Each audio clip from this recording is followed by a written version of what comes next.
Okay, so let's talk about Martin Scorsese's The Irishman. Now, this is not just a movie. It's something else entirely. It's a piece of cinema that gets under your skin and just stays with you, you know? It's this weight you carry long after the credits roll. So today, we're not going to review it in the typical sense. No, we're going to unpack the journey this modern masterpiece takes you on. Hello, viewers. How are you all doing? Welcome to my experience of watching The Irishman. And I'm calling it an experience for a reason, because watching this film is a luxury. It's a chance to see true cinematic beauty in action. It's this massive, emotional epic. And if you just call it a movie, you're kind of missing the point. For me, it's a masterpiece, and I really want to try and explain why. I mean, just look at this slide. This captures it all. It is an absolute emotional roller coaster. One minute, your heart is just full, watching these incredible bonds of friendship and loyalty being built. And then, in the next, it is just completely shattered. You feel so proud, you feel happy, courageous, and then completely torn apart. This film doesn't just show you a story, it makes you feel the emotional weight of an entire lifetime. So, let's start with the high points. Let's talk about the absolute bliss of it, the pure, simple joy of what this film represents. You're literally watching cinematic history unfold right in front of you. De Niro, Pacino, and the man himself, who for me is the god of directors, Martin Scorsese. Come on. For anyone who loves movies, this is the dream team. It's the ultimate combination. You have two of the greatest actors of all time being guided by a master filmmaker who, at this point in his life, isn't just making movies anymore. He is crafting his legacy. There's this one scene, it's incredible. It's where Frank, De Niro's character, gets this award from Jimmy Hoffa, played by Pacino. And the chemistry between them is so real, so powerful, you honestly forget you're watching a movie. It doesn't feel like acting. It feels like you're in the room just watching these two guys, these two friends talk to each other. It's just magic. And then the film gives you these moments of pure, raw satisfaction. Remember when Frank's young daughter, Peggy, gets pushed around by a shopkeeper? The way De Niro's character handles it, it's fierce, it's brutal, but it's pure protection. And in that moment, he's not a hitman, he's just a dad. And you feel this incredible surge of pride.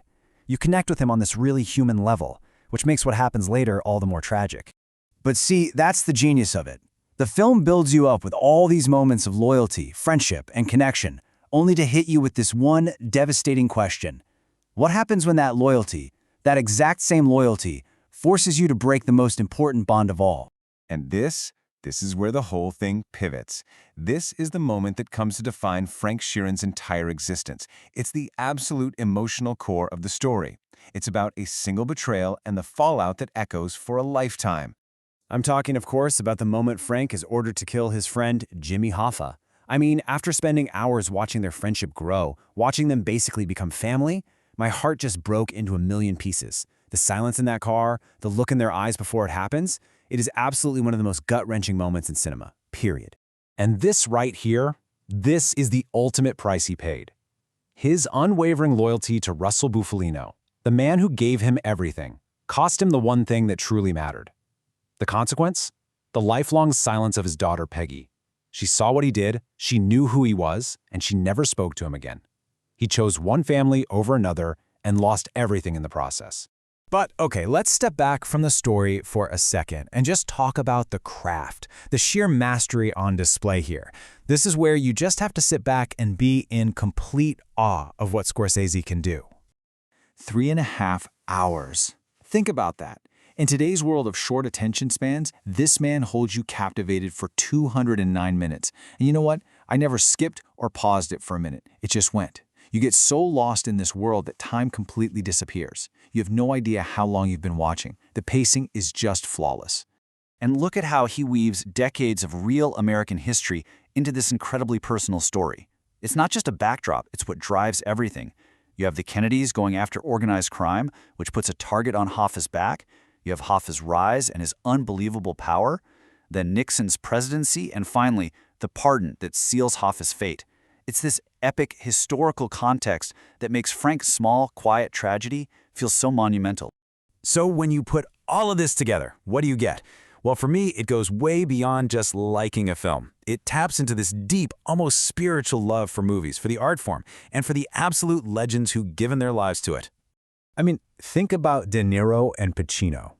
These guys have been titans since they were young men, and here they are, decades later, still at the top of their game, delivering some of the most powerful work of their entire careers.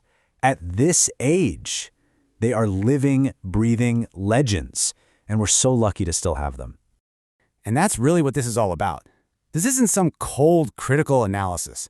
It is just pure love from a cinephile, from a mad admirer of movies, from someone who lives their life through movies.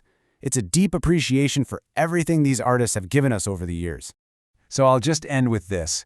Huge respect and deep, regarded love.